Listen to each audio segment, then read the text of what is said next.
Good evening, everyone. It is once again Ted the Speed Learner, and this is yet another edition of my For My Students video series.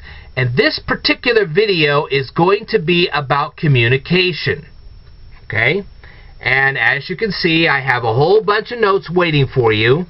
So let's just get into this and let's get going. Now, recently, I was debating a topic with some university graduates on a forum. And I have to admit that I wasn't entirely successful in conveying my thoughts to them. Why was I unsuccessful? Well, it's all a matter of presumption.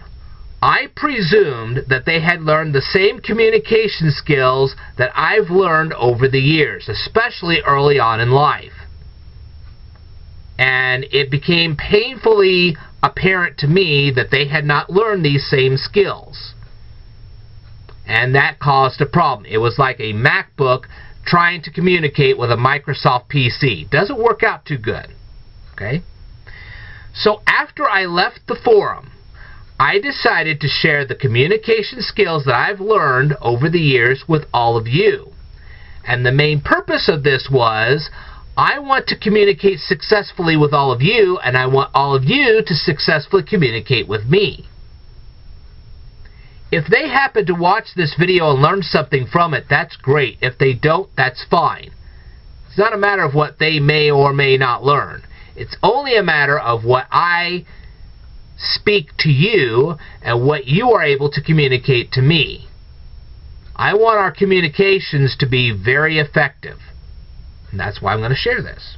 Now, before I get into the meat and potatoes of this particular presentation, I will share a few basic rules. First of all, always spell check and grammar check any responses to me before you send them to me, or to anyone else for that matter.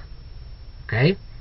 Because if you don't, you will appear either to me or to whoever you send these responses to, you will appear to these people as stupid. And you don't want to appear that way, especially if you're in a heated debate. The last thing you want to appear as is stupid. Now you say, well, I have problems spelling, or I have problems with grammar. That's fine. There are all kinds of apps on your smartphone, and there are similar programs that you can find on your PC that will help you with those kind of problems, that will actually assist you with those. Okay? And a lot of them are free, so download them and use them. It'll be better for you, better for me, and better for everybody else. Okay?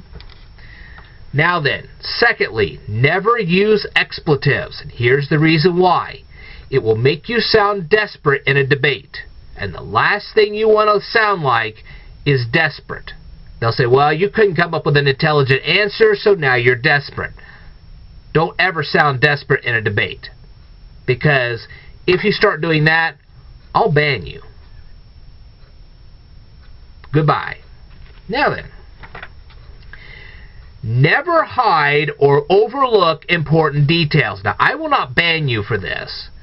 But if you try to hide or overlook important details, and I find them, I will present them to you. I'll say, here they are. You overlooked this. You tried to hide this from me. Naughty, naughty. Okay? Now, sometimes the details you overlook are the ones you've already stored in your head. I'm not kidding you. Especially if you're a speed reader and a memory expert like myself. And that's what I've been training all you guys to be. So, you may be overlooking the very thing that you've needed all this time because you've had it in your head, but you overlooked it. Okay?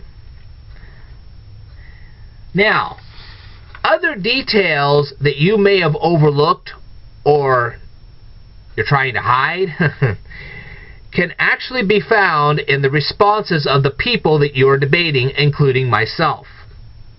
And always remember that the person you're debating may be able to find the details you're trying to hide. And I usually do.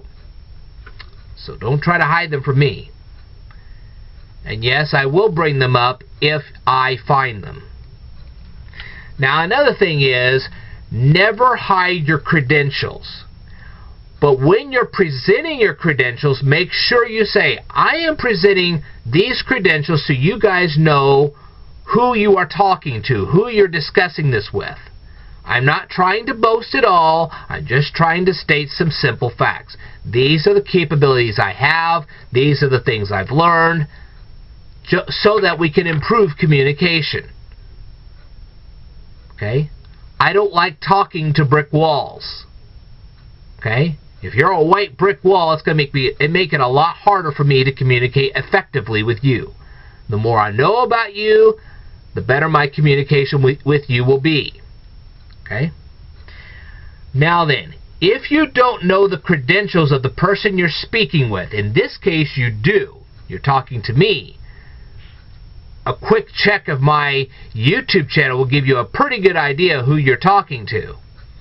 Unfortunately, there are people out there who hide their credentials, and it does make it very difficult to speak to them. If you don't know the credentials of the person you're speaking with, assume that they aren't very knowledgeable. Now, that doesn't mean they aren't very knowledgeable. You're just assuming that. Okay? Later on in the conversation, there'll be tips and techniques that I will show you in this video that will help you determine just how intelligent those people actually are. And you'll see this later on. Just because I stutter and stammer does not make me unintelligent. Just means I have a speech impediment. Totally different scenario. Okay? And one of the reasons why I use some of these hand gestures is to help me not stutter and stammer quite so much when I'm making a formalized presentation. Okay? You may not be aware of that, but now you are. Now then, always maintain simple logic when you're debating someone. You learned all this through Euclid's Elements if you watched any of my Euclid Elements videos. The first way you can determine if a person you're debating is intelligent or not is if they are able to maintain simple Euclidean logic. If they can't, well, there you go.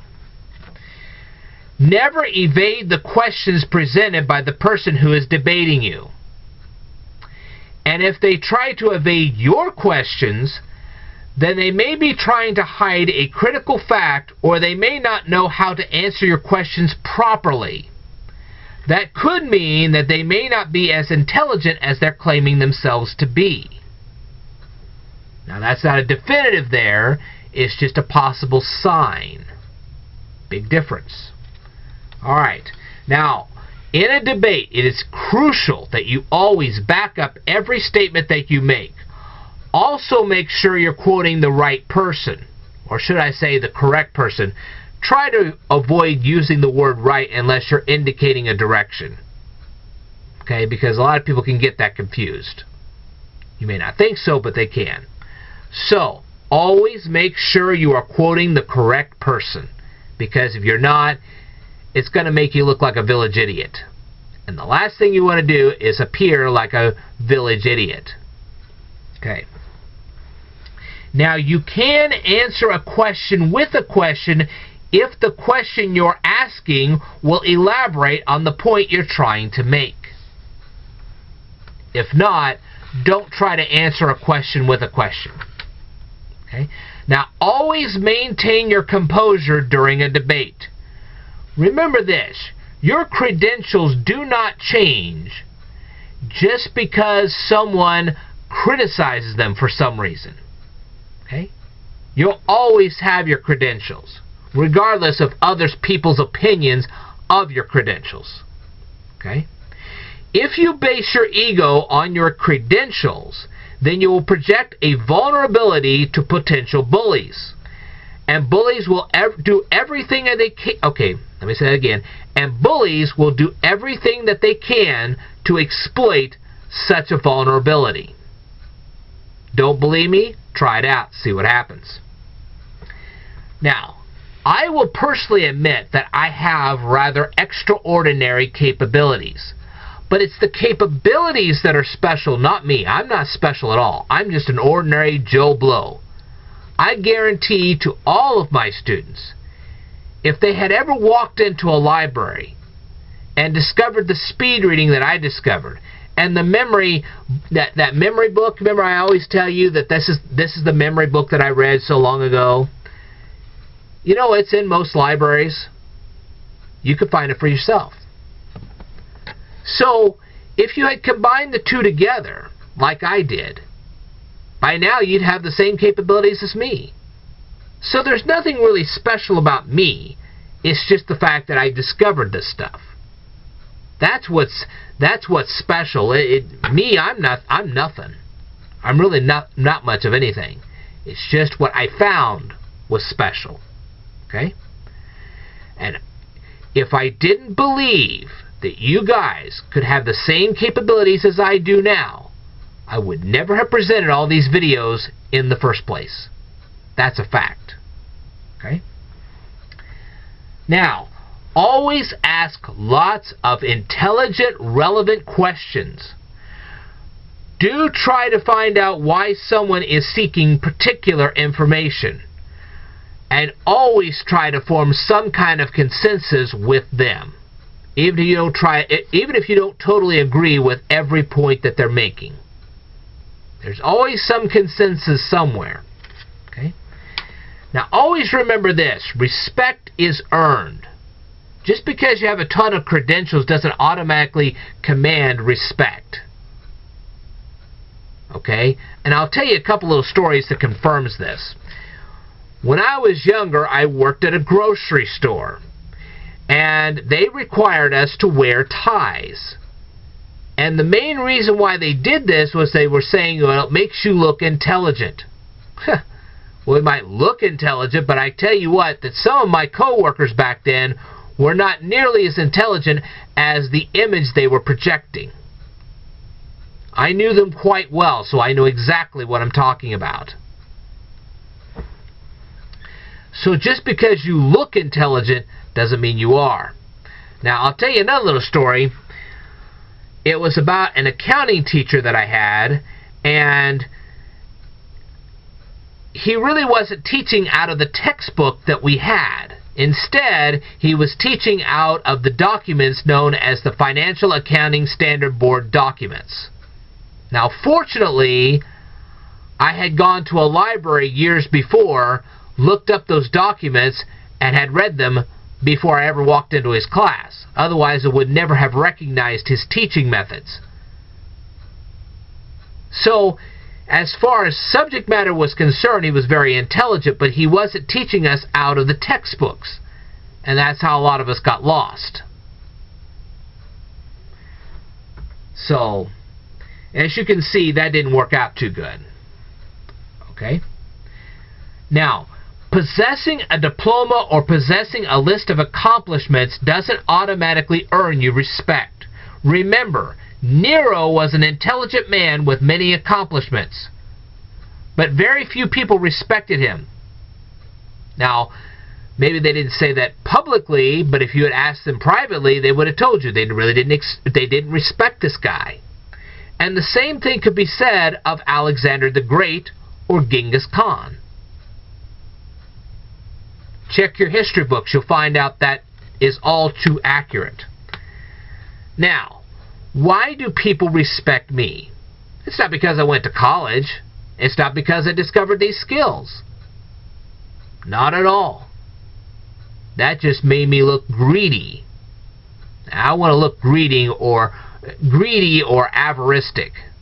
Okay? I don't want to look that way. They respect me because I shared all this information with everybody here. That's how I got my respect.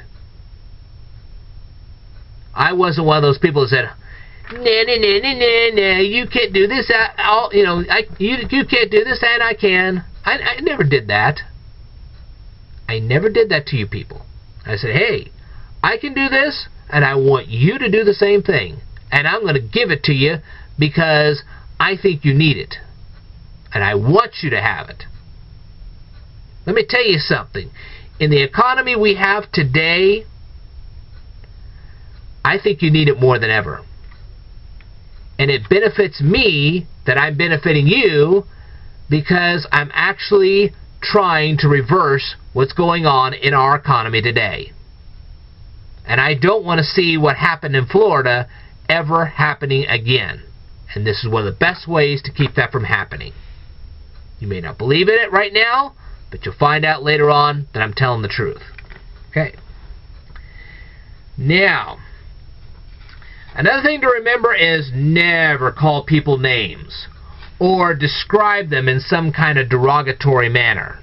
That's not very nice, especially in a debate. Now, if you're trying to compare a situation to illustrate a point, that's okay. Now, I'll give you an illustration of this. Now, you have to keep in mind that I have students here that are very bright, very intelligent. I work with them very well. Then I have others that aren't quite so bright. We all know this. I work with all kinds of people here. Okay? Now, I do at times find it difficult to teach some of my students. And that's because for those particular students, their mindset kind of remind me of the Thermian mindset anyone can see in the movie Galaxy Quest. But that is a personal struggle with me. Okay, that's not an insult to them. That's poor. I'm trying to illustrate a personal struggle I'm having trying to teach them. And remember, there is no such thing as a bad student. It's always a bad teacher. That's because teachers have to come up with clever and innovative ways to teach their students. And let me tell you this, when it comes to my students, if they don't want to learn from me anymore, that's fine. Go out, try to see if you can survive.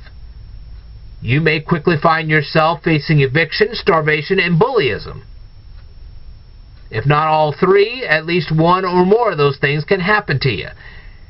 And then if you do that, that's not my problem. I feel bad for you, but it's not my problem. Sometimes hunger can be the best lesson of them all. If you don't want to be hungry, come here. Okay? Now, why would I intentionally insult any of my students when I'm trying to help them out of their situation? That doesn't make sense, does it?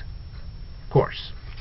Now, another thing you never do in a debate is insist that people do what you want them to do. And this is especially true for apologies. Now, why? First of all, when you insist on people doing something that they don't really want to do, that's a form of bullyism. Okay? Now, secondly, it can indicate to whoever you're insisting on, okay? If you're insisting on so-and-so doing something, it could actually indicate to that so-and-so that you have a fragile ego. If bullies suspect this, I'll say that again, if bullies suspect this, they could use that particular information as a bullying technique. And you don't want that to happen. And finally, the worst thing that can happen is that what you're usually trying to achieve, well, what you'll end up doing is achieving the opposite result. Let me say that again. You will actually achieve the opposite result. Remember, if you insist that someone apologize to you, you may receive a disingenuous apology. And is that what you want? If the person wants to apologize for something, they will do it on their own. You can encourage them, you can persuade them, but insisting on it is a totally different story. Don't you want a genuine apology? I do. Okay? Besides, if you keep insisting like that, you're going to sound pretty childish. And if you have a university degree, that's the last thing you want to sound like. Now, my final advice to all of you is try to anticipate what other people may ask of you. They may never ask it, but they might. Besides, if you anticipate these questions and you go ahead and answer them, even though they never formally asked you, they can gather valuable information about you. And it could ease up communication problems. Okay? Alright.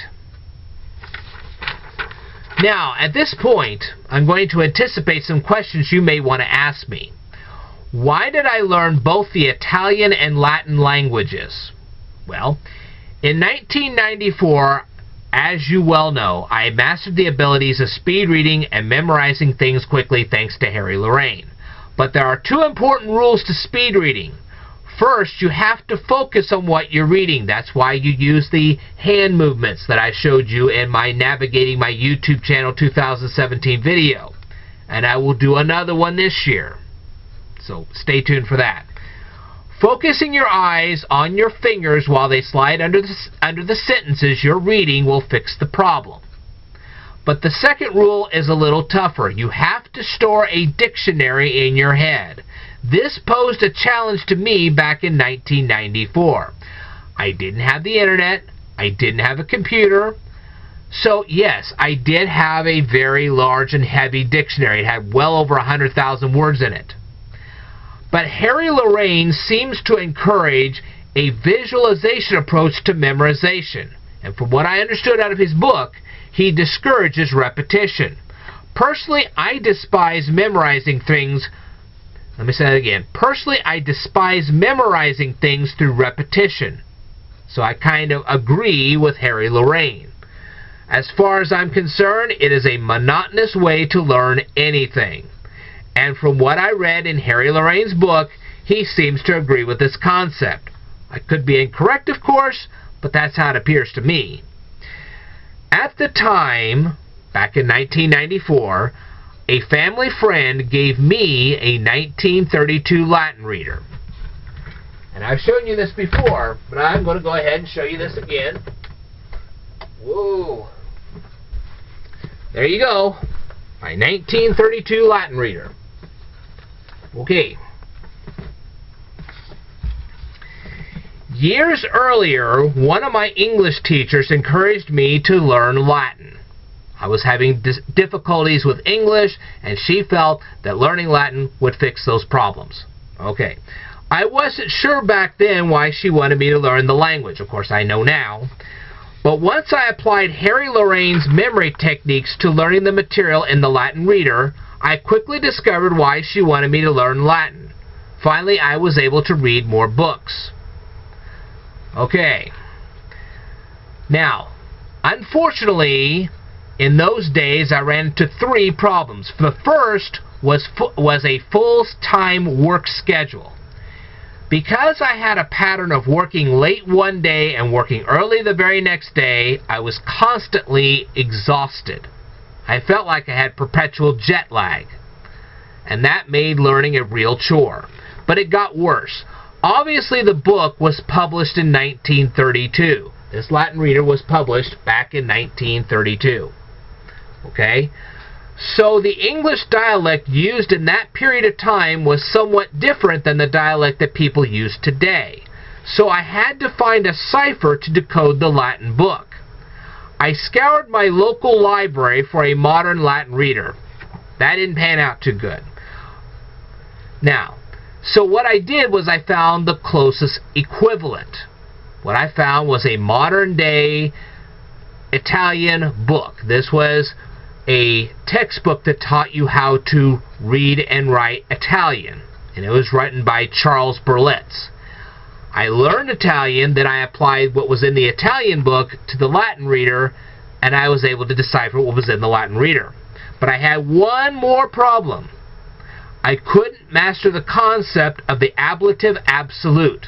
And that's because it was not well explained in Italian, and it was not well explained in Latin. Okay? That's because no one ever told me that it was the direct object of a preposition. Now, preposition, the word is pre, which means before, and position, which means to place. So you're actually placing this dependent clause before the main clause of a sentence. And the ablative absolute was the direct object, of the dependent clause. Had I known that, I could have completed my studies in Latin, and then I could have presented all that to all of you.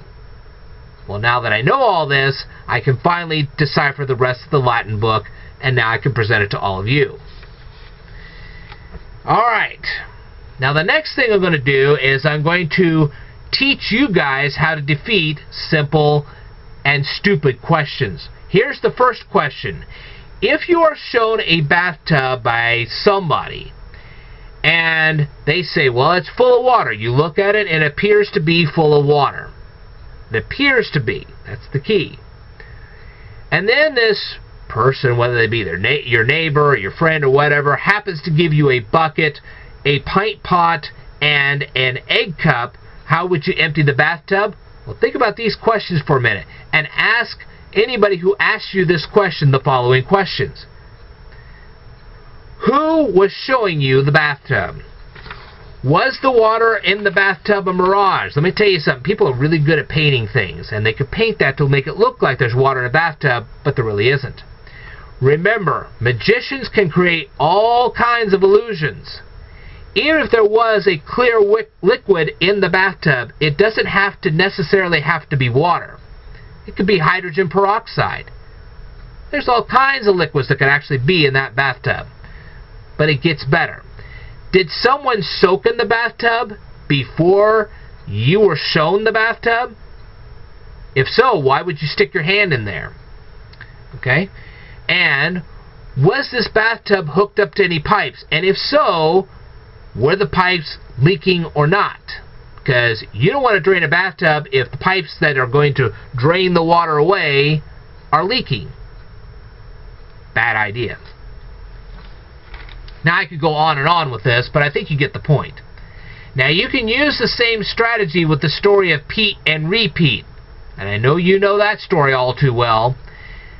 Feel free to leave me questions you would ask about Pete and Repeat in the comments below. I'd love to see your responses to this. Now, I have a video for you to watch, and the hyperlink to it is down here in the description below.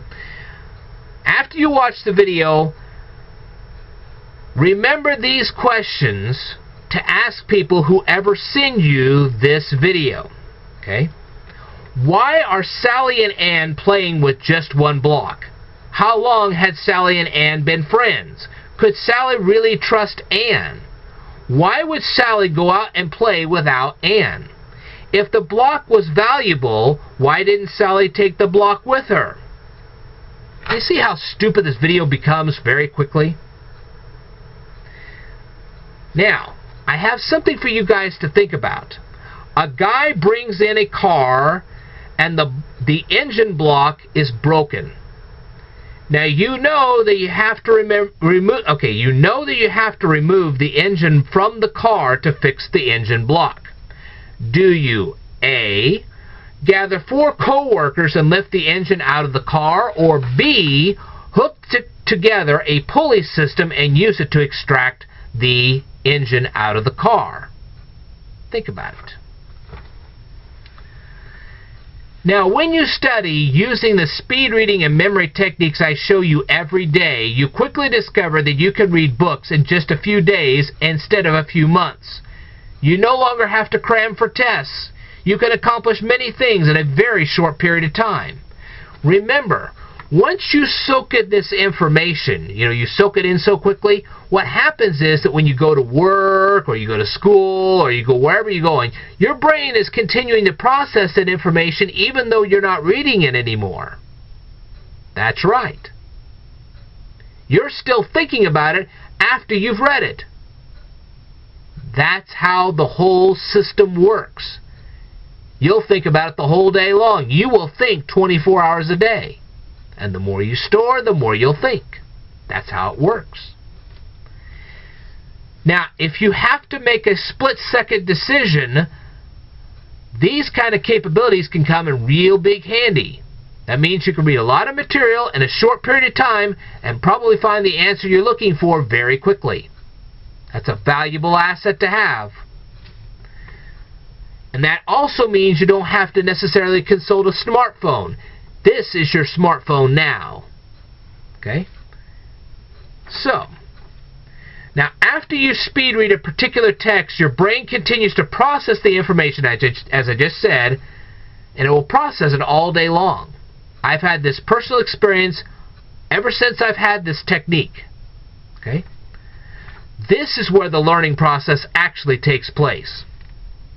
Okay? So based on the information I just presented to you, I personally believe that it's a waste of time for anyone to learn the traditional way. It's too slow. That's why. Okay? Once you embrace what I've shared on this channel, you will quickly realize that what I just told you is absolutely true. So this is not a matter of how much you learn, it's a matter of how fast you learn it. Let me tell you something. When you have two shoe salesmen, the one who sees the opportunity first will make the most amount of money. That's how it works. Okay. Now that I've shared all this information with you, and hopefully it has benefited you greatly, and I think you can now realize why I say what I say, hopefully that improved your communication skills. Let me know in the comments what you think. Alright, I will tell you more in a future video, so I would like for you to stay tuned.